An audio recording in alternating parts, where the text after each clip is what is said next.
Bonjour tout le monde. Non, c'est pas ça mon début. Mince. C'est tellement longtemps, je me rappelle même plus c'est quoi le début. Bonjour à tous, j'espère que vous allez bien. Moi en tout cas ça va très bien. Peut-être un petit peu fatiguée mais sinon ça va. Je me retrouve avec une vidéo qui est une vidéo que j'avais envie de vous faire depuis la semaine qui a suivi mes 20 ans. Ouais, si c'est ça, la semaine après mes 20 ans. Et en fait, j'ai travaillé et je faisais travailler, dormir. De temps en temps, je mangeais, mais sinon travailler, dormir. Et du coup, j'ai absolument pas eu le temps de vous filmer de vidéos. Et ça m'a bien énervée et ça m'a vraiment énervée. Mais je suis de retour. En forme, pas trop, mais je suis quand même de retour. Et donc aujourd'hui, on va se retrouver avec une petite vidéo où on va apprendre à me connaître encore. Je me suis dit que je pouvais vous redonner 20 faits sur moi, vu que je viens d'avoir 20 ans, 20 faits, ça me semblait assez logique. Donc bah, c'est parti. Numéro 1, je suis née le jour de la Coupe du Monde. Alors non, je suis pas née il y a un mois, hein, je vous rassure. Je suis née le 12 juillet 98, peut-être une heure avant le match, vers 18 h à peu près. Donc autant dire que mon anniversaire, eh ben, c'est un jour un petit peu particulier. Bon, il est un petit peu moins maintenant, mais ça reste un jour particulier. C'est la première Coupe du Monde que la France a gagnée et du coup c'était assez sympathique. Numéro 2, vous le savez peut-être ou vous ne le savez peut-être pas, mais quand j'étais plus jeune, je gardais beaucoup, j'écrivais beaucoup dans mes journaux intimes. J'ai eu toute une montagne de journaux intimes quand j'ai déménagé que j'ai retrouvé et ça m'a fait énormément plaisir. Et beaucoup rire aussi de les relire, j'ai relu certains passages et c'est vrai que dedans j'écrivais absolument tout ce qui se passait dans ma journée. Ça pouvait aller de mon rêve que j'avais fait la nuit précédente à ce que j'avais mangé le midi, au fait que j'avais pris 15 minutes sous la douche, en passant par mes crushs et le gel douche que j'avais utilisé aussi. Ouais, il y en a un que j'aimais bien et je l'avais écrit dedans et ceux que j'aimais pas du tout je les écrivais aussi. Enfin voilà, j'écrivais un petit peu toute ma vie dedans et c'est vrai qu'en les relisant ça me fait assez rire quand même. Je vous lirai des passages si jamais vous voulez. Je vous mettrai un petit sondage là quelque part là-haut. Je sais toujours pas de quel côté c'est. Mais je vous mettrai un sondage soit ici pour savoir quelle prochaine vidéo vous voulez voir. Comme ça on se met d'accord tous ensemble et c'est pas mal. Numéro 3. Quand j'étais plus jeune, bon toujours un petit peu maintenant mais quand même beaucoup moins, j'avais un énorme manque de confiance en moi.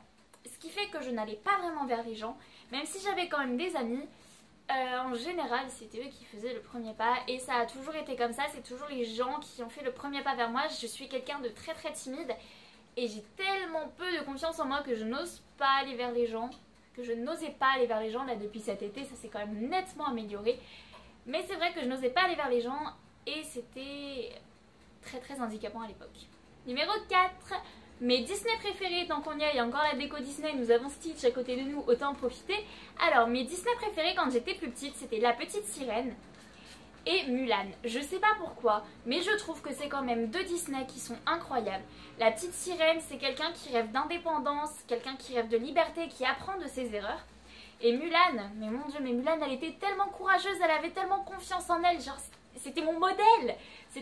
Moi j'ai jamais réussi à être comme elle, mais c'était quand même mon modèle quand j'étais petite et c'était elle qui m'inspirait quand même assez souvent quand je devais faire quelque chose, que je devais aller vers les gens ou autre, je me disais, Mulan elle a réussi, elle a réussi à faire des trucs énormes, alors pourquoi toi tu n'arrives pas à aller vers les gens? Vous voyez le raisonnement un petit peu? Ça m'a aidé. Fait numéro 5, je change constamment tout chez moi, je parle surtout de l'aménagement en fait, de chez moi. Vous avez dû le remarquer dans certaines de mes vidéos, c'est jamais pareil.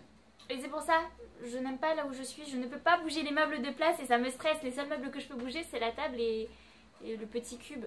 Mais clairement ça me suffit pas, moi j'aimerais bien bouger le lit, bouger la télé, bouger l'armoire, ces trucs là, mais je peux pas, je suis bloquée. Et c'est ça qui m'énerve un petit peu. Je sais pas, j'ai ce besoin constant en fait de tout changer de place tout le temps. Et c'est assez compliqué quand je peux pas bouger les choses. Je me sens pas bien mentalement quand je peux pas bouger les meubles. C'est bizarre, je sais, mais c'est comme ça. Numéro 6, j'ai remarqué assez récemment, on peut dire ça comme ça, assez récemment, il y a 3 mois, quelque chose comme ça, peut-être un petit peu plus, un petit peu moins, je sais plus trop, mais que j'étais quand même rancunière. Et pas qu'un petit peu. Désolée. Désolée à toutes les personnes qui j'ai dit que tout allait très bien, que je n'étais pas du tout rancunière. En fait, ça dépend de la situation, mais c'est vrai que j'ai tendance à être quand même assez rancunière par rapport à certaines choses. Fait numéro 7. J'ai énormément de mal à m'endormir, et quand j'ai énormément de mal à m'endormir, j'ai besoin d'avoir une peluche, parce que ça rapporte du réconfort, ça me rappelle quand on était petit, tout ça, nanani nanana. Et j'ai besoin d'un fond sonore, alors soit ça va être de la musique classique, soit ça va être de la musique d'ambiance, soit ça va être des sons blancs, soit ça va être de l'ASMR. Et en ce moment, je m'endors surtout avec beaucoup d'ASMR, et ça a tendance à plus trop fonctionner sur moi, donc il va falloir que je repasse à autre chose pour réussir à me rendormir. Et en général, je galère un petit peu à trouver ce qui me permet de m'endormir. Fait numéro 8, vous avez vu, j'ai changé de main, celle-là elle indique plus le 5, maintenant elle indique le 8. Fait numéro 8, depuis le collège, j'ai une relation très compliquée avec la nourriture. Et là, vous vous dites, mais qu'est-ce qu'elle nous raconte encore? Il faut savoir, attendez, je regarde si je ne l'ai pas noté dans un autre fait, parce que j'ai une relation très compliquée avec la nourriture, c'est-à-dire que il y a des fois je vais pas du tout manger, je vais tendre vers l'anorexie, et il y a des fois où au contraire je vais me gaver et manger beaucoup, et c'est clairement pas bon pour la santé. Je sais que j'ai ce problème là, je sais que j'essaie de le réguler avec les années, mais c'est toujours compliqué ma relation avec la nourriture, et c'est comme ça, et en général ça arrive souvent en même période, donc je sais à peu près quand est-ce que je dois faire attention, quand est-ce que je peux manger sans faire attention. Et vu que j'ai réussi à discerner les périodes auxquelles j'avais le plus de soucis, je travaille dessus et ça va de mieux en mieux. Fait numéro 9. Chaque année... Ah, le gâteau il est prêt! Chaque année, je changeais de groupe d'amis. Et là, vous me dites, mais pourquoi? C'est bête. En général, si tu te fais des amis, t'as pas envie de t'en refaire tous les ans, sachant que tu vas revoir les autres pour au final ne plus leur parler. Ce qui se passe, c'est que mentalement, quand je suis dans un groupe d'amis qui devient trop grand ou qui prend trop d'importance dans ma vie, je ne me sens pas bien. J'ai la pression du groupe qui fait que faut que tout reste comme c'est, et il faut pas que ça bouge, et on peut pas évoluer, on peut pas grandir, on peut pas changer en fait quand on est dans un groupe d'amis. Après, c'est ma vision des choses. Vous avez peut-être la vôtre, peut-être pas du tout d'accord avec ce que je suis en train de dire, mais moi c'est comme ça que chaque année j'ai ressenti le truc. Chaque année je devais changer de groupe d'amis parce que je n'étais plus à ma place là où j'étais, et c'est comme ça, c'est tout. Donc chaque année je changeais de groupe d'amis. Fait numéro 10. Quand on me propose plusieurs choses, j'ai tendance à beaucoup trop réfléchir et à ne pas être capable de faire un choix. Par exemple, je prends un exemple tout bête. Pour les voyages, on va me proposer, est-ce que tu veux partir en Italie, en Espagne ou en Angleterre, qui sont quand même les 3 destinations de mes vacances que je prévois sur les années qui suivent. Et ben je suis incapable de répondre. Je suis incapable de répondre parce que c'est justement 3 endroits où j'ai envie d'aller, et je peux pas procéder par élimination. Je peux pas me dire ouais non là j'irai pas parce que tout compte fait on me propose ça. Je peux pas choisir, et même là je suis en train de trop réfléchir, et du coup même si là on me pose la question là tout de suite, et ben je ne peux pas choisir. Et c'est quelque chose que j'essaie de travailler aussi, j'essaie de travailler sur beaucoup de choses en ce moment.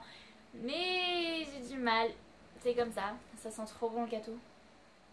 Ça sent trop bon, je vous jure. Je vais aller ouvrir le four d'ailleurs, sinon il va cramer. Fait numéro 11. J'ai plus assez de doigts, mais fait numéro 11. Vous l'aurez compris. Quand j'écris des scènes pour mes histoires, donc pour ceux qui le savent, j'écris des histoires, mais quand j'écris des scènes pour mes histoires, il m'arrive très souvent de m'imaginer les scènes en fait avant de les écrire. Vous savez, des fois il y a des livres qui sont adaptés en film, et ben moi je m'imagine d'abord le film avant d'écrire les scènes. Je sais que c'est très bizarre, mais c'est comme ça. Et il y a des fois, il y a des scènes, je n'arrive pas à les écrire si j'arrive pas à les visualiser, parce que je pars du principe que si je n'arrive pas à les visualiser, elles n'ont pas l'air réelles, et donc si elles n'ont pas l'air réelles, et ben je vois pas l'utilité de les écrire. Voilà. Parce que ça voudrait dire qu'elles ne sont pas réalisables, et si elles ne sont pas réalisables, ben, ça va être compliqué de faire croire au lecteur que la scène est réalisable, tout simplement. Petit fait numéro 12. Quand j'arrive à dormir, et quand j'arrive à rêver aussi, et que je me réveille, des fois il m'arrive de ne pas savoir faire la différence entre mes rêves et la réalité. Parce que des fois mes rêves ont l'air tellement réels que je sais plus ce qui est vrai ou pas. Par exemple, je vais rêver que j'ai une conversation avec une certaine personne. Cette certaine personne, je vais la revoir le lendemain. Et je vais être incapable de savoir si on a vraiment eu la conversation ou si au contraire, on n'a pas du tout eu la conversation et que c'est juste moi qui l'ai imaginé. Et en fait, je n'ose pas en parler avant que la personne m'en parle. Si la personne m'en parle, c'est que ça a vraiment eu lieu. Si la personne ne m'en parle pas, c'est que ça a jamais eu lieu. Ou alors juste que c'était trop gênant et que la personne ne veut pas en reparler. Mais dans ces cas-là, c'est peut-être pas plus mal non plus de ne pas en reparler et de penser que ce n'était qu'un rêve.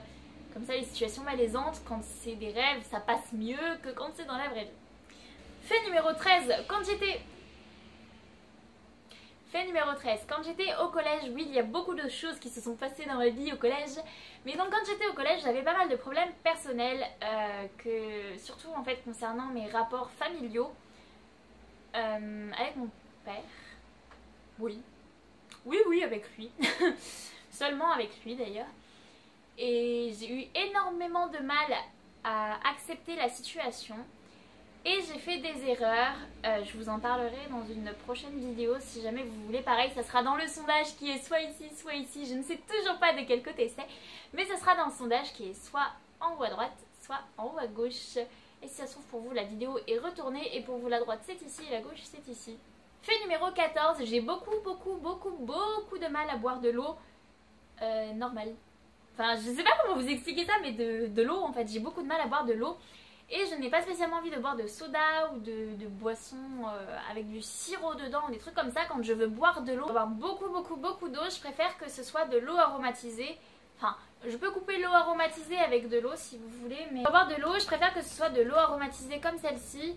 En fait, c'est de l'eau, c'est juste qu'il y a un goût en plus qui est dedans. Sinon, ça va être de l'eau de montagne. Mais j'ai énormément de mal à boire beaucoup d'eau et ça remonte à il y a maintenant 3 ans. Ça remonte à l'année du bac. L'année du bac, j'ai bu énormément d'eau. Et du coup, il me fallait autre chose que de l'eau normale parce que je ne supportais plus l'eau normale. J'ai fait une overdose d'eau normale et du coup, il a fallu que je trouve autre chose. Et ça s'est fini en eau aromatisée et franchement, c'était la solution magique. Fait numéro 15, je n'ai jamais passé d'entretien, que ce soit pour l'école ou pour le travail. Et là, vous vous dites, c'est très bizarre. Pourquoi il nous parle d'entretien pour l'école? Il faut savoir que quand j'étais au lycée, j'ai fait une option qui s'appelle la classe européenne espagnole. En gros, on a des heures en plus d'espagnol, on apprend la culture espagnole, la langue espagnole, l'histoire espagnole et tout un tas de choses comme ça. Et en fait, on était sélectionné sur un entretien avant la rentrée.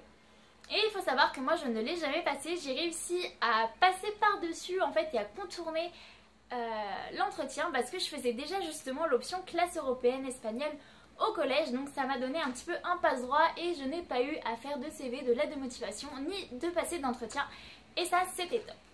Ensuite concernant le travail, c'est vrai, je n'ai jamais passé d'entretien et pourtant j'ai 2 travails actuellement, en dehors de YouTube, hein, bien évidemment, mais j'ai 2 travails, je travaille en tant qu'hôtesse de caisse et j'ai aussi